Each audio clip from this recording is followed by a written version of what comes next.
But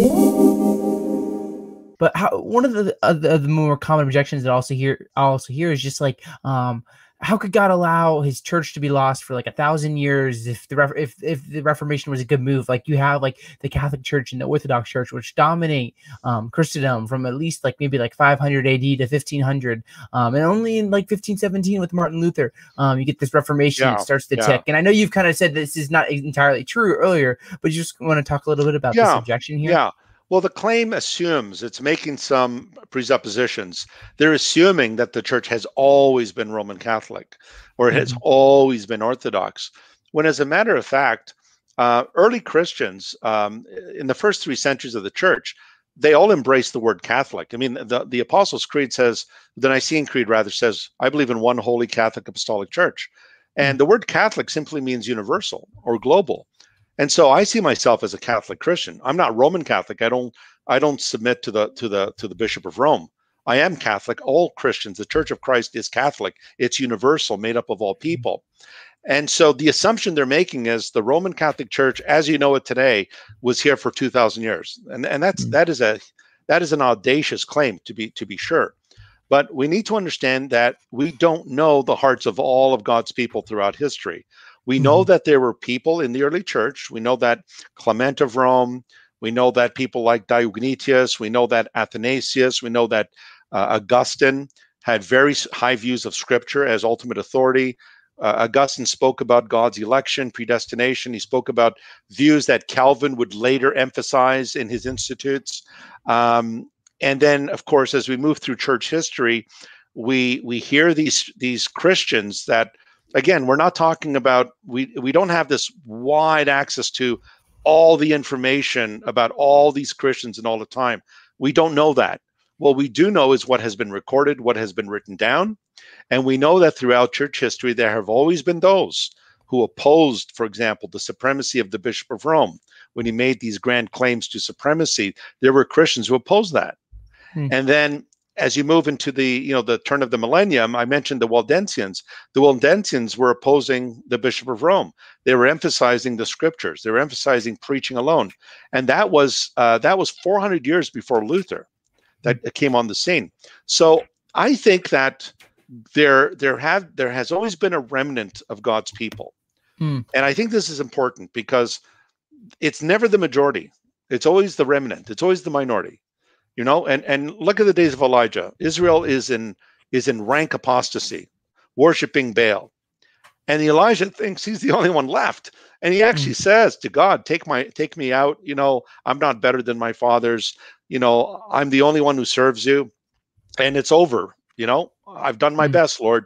Take me out. And remember what the Lord said to him? He said, Elijah, I still have 7,000 in reserve.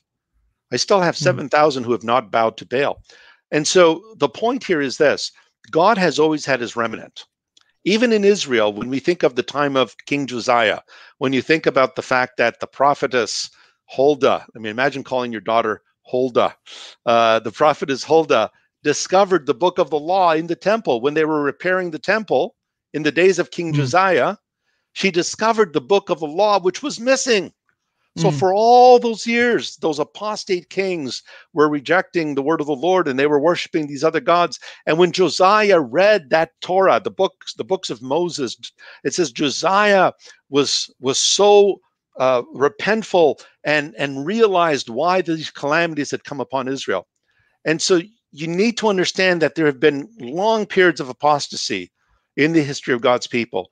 And there's always been that little faithful remnant. And that's still the case today. There is still a faithful remnant in this world that worships God. So when God looks at his people, the Lord knows those who are his. When he looks at his people, he doesn't see these various different denominations. When he sees his people, he sees those who are faithful to him, who are serving him, who are suffering persecution for his name's sake, for the sake of righteousness. But we always make the mistake that we're always looking for this organizational building, this institution, with a CEO at the top. And we're assuming that, this is what we had through all these years. No, there were a lot of dissenters. A lot of these dissenters, even you look at someone like Blaise Pascal, the great philosopher and mathematician. Blaise Pascal, the French philosopher, he joined a group called the Jansenists. And the Jansenists were a group in the Roman Catholic Church that were rediscovering Augustine. And they were going back to Augustine. And you know what? The Roman Catholic Church condemned them. The Pope condemned them. And the Pope condemned them of being covert, undercover Calvinists. And so, because they were too Calvinist, because they were going back to Augustine, like Calvin did. So I would say that throughout church history, there have been dark periods of apostasy. Israel is kind of that template that we compare it to. And for the majority of Israel's history, the majority of the people were apostates. The kings were apostates. Even in the wilderness, that first generation God brought out of Egypt through Moses, the first generation died in the wilderness. God made sure they died, only to survive Joshua and Caleb. And it's only the second generation that made it into the land of promise. And so that is a warning to us that just because you're part of the majority does not mean that you win. The majority is not always the winners.